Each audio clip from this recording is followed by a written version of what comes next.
Alors, oui, va Camille. Allez, c'est lundi et comme tous les lundis, il est temps de revenir sur ce qui s'est passé la semaine dernière. Ah. Joe Cocker. C'est qui? Les Rolling Stones. Ah oui, merde. C'est génial. Allez, Continue, toi. Lui, te laisser commençons dire des avec un conneries. peu de musique. L'ex-idole des ados devenue idole des vieilles grâce à ses reprises de Claude François, j'ai nommé M. Pokora, a décidé de mettre sa carrière musicale de côté. Ouais. Non, on n'a pas le droit pour être Le corporate. chanteur a expliqué qu'il souhaitait se consacrer à une carrière cinématographique. Pour ce faire, il se donne au moins 1 an pour se préparer et a avoué dans une interview avoir déjà reçu quelques propositions pour des projets sur le grand ou le petit écran. Là où je trouve que ce n'est pas cool, c'est que déjà la musique n'avait rien demandé pour souffrir autant. Est-ce qu'on est vraiment obligé d'infliger ça au cinéma? Mais non. Bah si. Alors espérons que la finalité de ce revirement de sa carrière correspondra à ça. Tout ce qui me reste, c'est juste une photo de toi. Juste une photo de toi. C'est drôle, ça. Une photo de toi. Tout ce que tu laisses, c'est juste une photo de toi. Juste une photo de toi. Franchement, c'est pas cool. Ah, Ouais, c'est pas non, c'est c'est cool. méchant. Allez, on continue avec un peu d'insolite en Bretagne, à Brest, chez Ah, toi, chez Jordan. moi. Ouais, C'est une ouais. histoire d'alcoolisme. Bah, tu vas voir.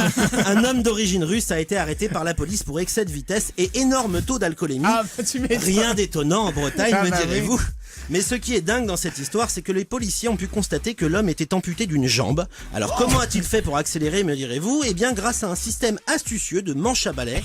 Grâce à ce manche, notre ami russe pouvait ainsi se servir sans problème de la pédale d'accélération. Un manche à balai, ça rend vraiment con Harry Potter. Non mais attends, c'est pas mal du tout. Pourquoi? Télévision maintenant et parlons de l'émission de M6. La France a un incroyable talent. Décidément, rien ne va plus pour le télécrochet. Après avoir retiré Gilbert Rozon du jury suite à des plaintes pour agression sexuelle, l'émission a été victime d'un grand mytho. Un jeune homme de 17 ans nommé Danny Machado est venu se présenter face au jury pour chanter une chanson en hommage à un ami mort dans les attentats du Bataclan. Écoutez.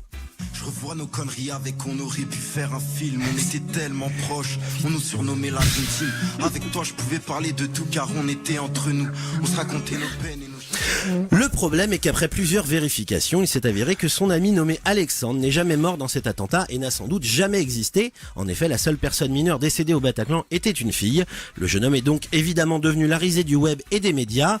Pris dans cette spirale de mensonges, le jeune Danny s'est vu obligé d'avouer ses torts et de s'en excuser. Mais il y a rien qui vous choque dans cette chanson ? Je revois nos conneries avec on aurait pu faire un film. On était tellement proches, on nous surnommait la Dream Team. Avec toi je pouvais parler de tout car on était entre nous. C'est que c'est mauvais peut-être. Bah c'est de la merde. Ouais, c'est Non, mais tu vois, tant qu'à faire un faux hommage, autant qu'il soit bon. Putain, Ah ouais, les c'est vrai mecs. que c'est un peu chelou. Ah, non, Ah non, là, c'est j'avoue surtout que... bien pourri. Allez, pour continuer dans les menteurs du Bataclan, le jeune ambulancier de 29 ans a été condamné à 2 ans de prison, dont 18 mois avec sursis pour tentative d'escroquerie. Pour rappeler les faits, le jeune homme nommé Cédric s'était fait passer pour une victime de l'attentat afin de toucher de l'argent du fonds d'investissement Malin. des victimes. Très malin. Honteux. Enfin malin mais honteux. Malin. Il a confié le jour de son jugement qu'il avait fait ça parce qu'il sentait un vide dans sa vie et qu'il regrettait son geste. En plus de sa condamnation avec sursis, Cédric a été obligé de verser 1 euro symbolique à l'association d'aide aux victimes.